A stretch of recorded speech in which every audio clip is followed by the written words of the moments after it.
जो राजनीति है उसमें सब पता है लोगों को कि ये बदनाम कर रहे हैं इंडिविजुअल पर्सनल लाइफ पर।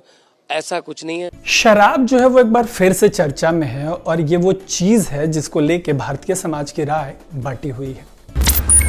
एक बड़ा तबका है जो इसको अपोज करता है, वहीं एक और बड़ा तबका है जो खुले तौर पे या छुप के इसको पीता है और इसको सपोर्ट करता है। अब शराब चर्चा में क्यों है?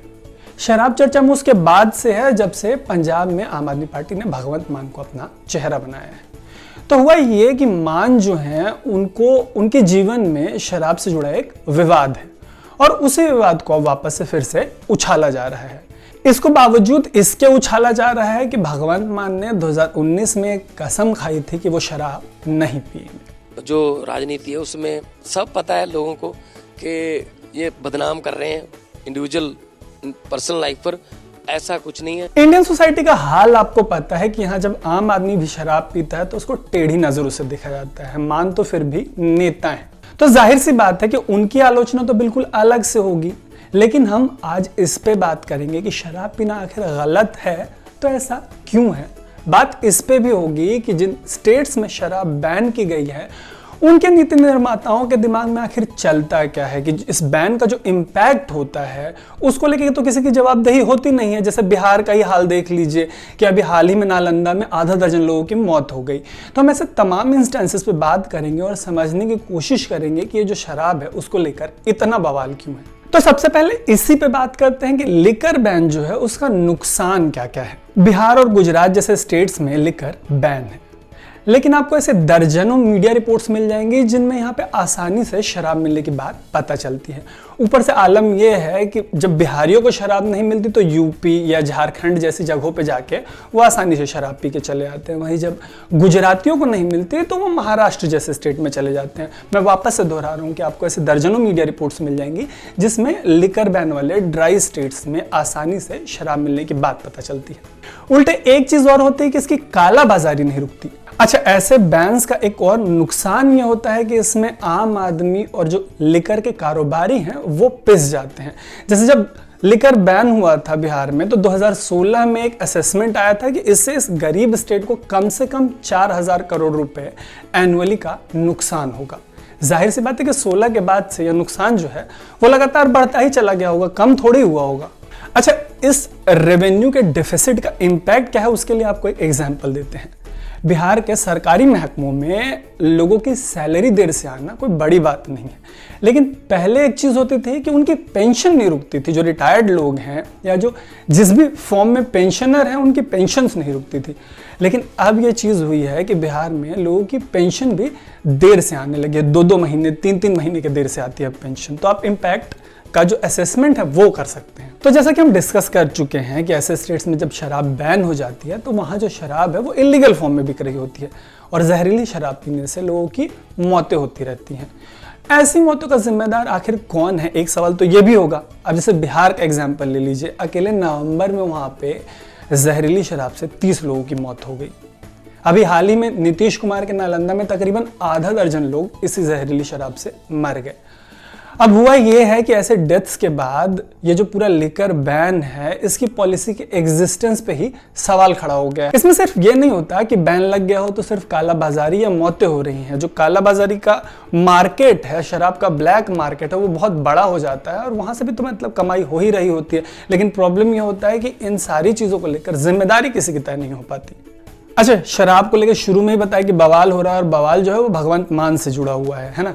मान इस पे ये बोल चुके हैं कि उन्होंने शराब पिया, किसी का खून नहीं पिया। तो हम ना इसी जो शराब से जुड़ा डबल स्टैंडर्ड है पॉलिटिकल पार्टीज का, थोड़ी सी बात उस पे भी करते हैं। जैसा कि हमने आपको बताया कि बिहार और गुजरात जैसे स्टेट्स में लिकर बैन है, वहीं यूपी में लिकर को लेकर जो पॉलिसी है उसको और फ्लेक्सिबल किया गया है ताकि इससे जो जुड़ा हुआ बिजनेस है वो फल फूल सके।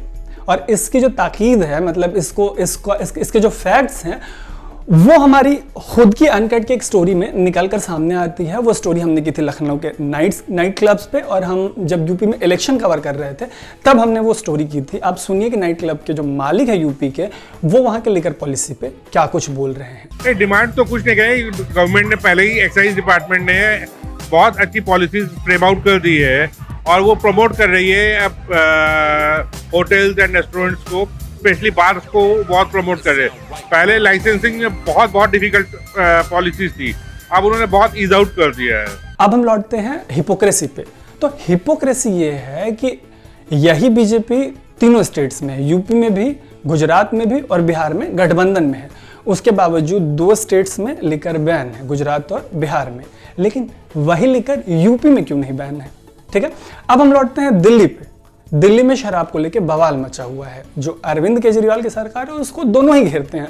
यहाँ बीजेपी भी घेरती है अरविंद केजरीवाल की सरकार को लिकर पॉलिसी को लेके, और कांग्रेस भी घेरती है। लेकिन यही बीजेपी यूपी पे साइलेंट हो जाती है। जो दिल्ली की बीजेपी है वो यूपी के लेकर पॉलिसी पे कुछ भी नहीं बोलती। और कांग्रेस, एक ना बहुत इंटरेस्टिंग फैक्ट देता हूँ आपको कि जो पहला लॉकडाउन लगा था और उसके बाद जब सारा कुछ बंद था तो लिकर की दुकानें भी बंद थी, और तब पंजाब में जो कांग्रेस के चीफ मिनिस्टर हैं वो कैप्टन अमरिंदर सिंह हुआ करते थे।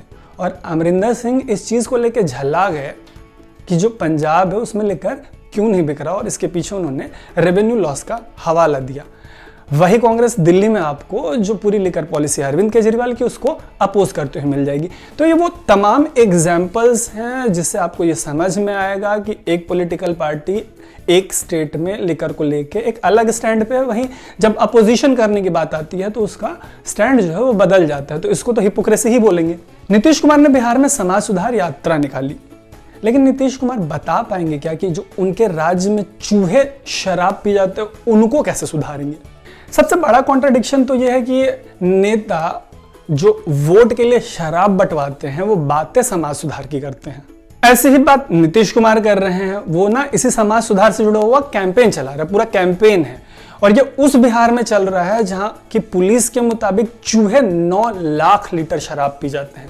अब नीतीश कुमार से कोई पूछ के बताए कि लोगों को तो सुधार लीजिएगा, चूहों का क्या कीजिएगा? अच्छा, लिकर के साथ एक चीज और है कि इसको डोमेस्टिक वायलेंस से लेके घर उजड़ने तक के फैक्टर के तौर पे देखा जाता है। हो सकता है कि कुछ हद तक ये बात सही भी हो, और ये सही तब बैठती है जब हम 1991 से पहले का भारत देखते हैं, जब हमारे यहाँ लिबरलाइजेशन नहीं हुआ था, इकोनॉमी को खोला नहीं गया था। ये वो दौर था जब चीनी और घी जैसी बेसिक चीज़ों को भी लग्जरी आइटम माना जाता था। मतलब ये वो चीज़ें थी जिनको लिमिटेड लेवल पे यूज़ करते थे। तो शराब तो फिर बहुत बड़ी लग्जरी हो गई, और जाहिर सी बात है कि उसके लिए ठीक ठाक पैसे खर्च करने पड़ते थे। ऐसे में क्या होता था कि डोमेस्टिक वायलेंस होता होगा, घर में लड़ाइयाँ हो जाती होंगी, क्योंकि सारे पैसे जो हैं वो शराब पे लुट जाते थे। लेकिन 91 के बाद का भारत आप देखेंगे तो बात जो है वो बदल जाती है। मतलब परिस्थिति जो है वो बिल्कुल सेम नहीं रही। 91 के बाद से भारत की जो आर्थिक स्थिति है वो बहुत ज्यादा बदली है, और जो शराब है वो बहुत बड़ी लग्जरी नहीं रह गई। 1991 के बाद का जो इंडिया है वो बिल्कुल अलग इंडिया है। वो इस लिहाज से है कि इसके पहले किसी भी जनरेशन ने मास स्केल पे इतना पैसा नहीं देखा। इसकी वजह से हुआ ये कि जो शराब है वो भी चीनी की तरह मतलब एक कॉमन आइटम हो गई। अब ये आई रिपीट कि इतनी बड़ी लग्जरी नहीं रह गई है। और आती तो खैर किसी भी चीज की बुरी है, इसीलिए ऐसे किसी भी प्रोडक्ट पे इंजूरियस टू हेल्थ का मैसेज जो पहले से इंस्क्राइब्ड होता है, लिखा होता है। ऐसे में एक चीज तो ये है कि जो पॉलिसी मेकर्स हैं, जब वो ऐसी लिकर बैन से जुड़ी कोई पॉलिसी बना रहे होते तो उनकी इस बात को लेकर जवाबदेही जरूर तय होनी चाहिए कि जो इससे जुड़ी इंडस्ट्री है, उसमें जो लोग काम कर रहे हैं, उससे जुड़ा जो रेवेन्यू है, जब ये सब गायब हो जाएगा तो उसके लिए कौन जिम्मेदार होगा? तो ना तो मौतों को लेकर किसी की जवाबदेही तय होती है, ना पूरी इंडस्ट्री के बर्बाद होने को लेकर ही किसी की जिम्मेदारी तय होती है। एक बड़ा मिसकॉन्सेप्शन ये है कि महिलाएं शराब नहीं पीती। ऐसे में हम उस डेटा के बारे में बात करते हैं जो महिलाओं के शराब पीने से जुड़ा है। अकेले दिल्ली में 20% महिलाएं शराब पीती हैं। 2 करोड़ के आसपास वाली आबादी में ये 20% का जो नंबर है वो तकरीबन 15 लाख का हो जाएगा। यानी 15 लाख महिलाएं तो अकेले दिल्ली में शराब पीती हैं। शहरी इलाकों में जो शराब पीने वाली महिलाएं उनकी संख्या बढ़ी है। टीओआई की एक रिपोर्ट के मुताबिक नेशनल एवरेज जो है वो 7.5 का है। हालांकि कई ऐसी रिपोर्ट्स है जिसमें जो नेशनल एवरेज है वो वेरी करता है, इधर उधर होता रहता है। 2019-20 में हेल्थ मिनिस्ट्री ने एक सर्वे करवाया जिसके मुताबिक जो असम है वहाँ की महिलाएं सबसे ज़्यादा शराब पीती हैं। वहाँ तकरीबन 26% से अधिक महिलाएं जो हैं वो शराब पीती हैं। जैसा कि हमने आपको बताया कि अर्बन स्पेसेस में शराब पीने वाली महिलाओं की संख्या बढ़ रही है, तो कुछ न्यूज़ रिपोर्ट्स की हेडलाइन ही ऐसी है कि अर्बन स्पेसेस में जो महिलाएं हैं वो शराब के टुवर्ड्स इंक्लाइंड हो रही हैं। और ये डेटा उस देश का है जहाँ पे जो मर्द हैं वो भी शराब पीने को लेकर खुल के बात नहीं करते। तो आप मतलब ये अजूम कर सकते हैं, समझ सकते हैं, इस पर दिमाग लगा सकते हैं कि डेटा कितना कॉन्क्रीट होगा। जाहिर सी बात है कि नंबर जो वेरी कर सकते हैं और जो महिलाओं का नंबर है वो थोड़ा ज़्यादा हो सकता है। अब आपको कुछ और स्टैट्स देते हैं। बात करते हैं केरल की। केरल में ना बीते क्रिसमस पर मात्र 2 दिन में 150 करोड़ की शराब डकार ली गई। भारत का जो अर्बन स्पेस है इसमें 10 में से कम 3 लोग शराब पीते हैं। ये जो संख्या है 10 में से 3 लोगों की, वो बीते समय के साथ जो है वो बढ़ रही है, घट नहीं रही। और ना इस संख्या में लॉकडाउन के बाद उछाल आया है, मतलब कोई भी नंबर जो है वो नीचे नहीं जा रहे इनमें से। और जाहिर सी बात है कि जब लॉकडाउन खुला तो आपने वो लंबी लंबी कतारें देखी होंगी जो शराब के दुकानों के बाहर लगी थी। आपको वो महिला भी याद होंगी जिनकी एक न्यूज़ एजेंसी ने बाइट ली थी, वो शराब खरीद रही थी और उनका कहना था कि ये जो कोरोना की प्रॉब्लम है वो वैक्सीन से नहीं बल्कि शराब के पेग से ठीक होगी। बात बहुत अनसाइंटिफिक है, लेकिन इसमें शराब को लेकर जो प्रेम है, आप उस प्रेम की गहराई को देखिए। हम लेने आए एक बोतल 2 पौए। हाँ, इसलिए लेने आया कि ये अल्को इसमें इंजेक्शन फायदा नहीं करेगा, ये अल्को फायदा करेगी। हाँ, ये जितनी दारू बिकती है उतने बंदे सही रहेंगे जो शराबी है। एक अनुमान के मुताबिक 2025 तक भारत में अकेले बियर का मार्केट जो है वो 9,004 मिलियन लीटर का हो जाएगा। ये जो सारा डेटा है वो फाइनेंशियल टाइम्स की एक रिपोर्ट से लिया गया है, उसका लिंक भी हम आपको डिस्क्रिप्शन में दे रहे हैं। ऐसे आंकड़ों के बीच तो यही कहा जा सकता है कि बर्थडे पार्टी हो या शादी हो, खुशी हो या गम हो, इलेक्शन हो, जब वोट लेना बताया कि शराब तब भी बढ़ती हो। तो कोई भी मौका हो या कोई भी दस्तूर, जो शराब है वो इंडियन सोसाइटी का एक इंटीग्रल पार्ट है। तो इसको लेकर जो हिपोक्रेसी है उसकी एक सीमा होनी चाहिए। अगर आपको ये रिपोर्ट पसंद आई है तो आप इसको लाइक करें, हमारे चैनल को सब्सक्राइब करें, प्लीज़ इसको शेयर करें।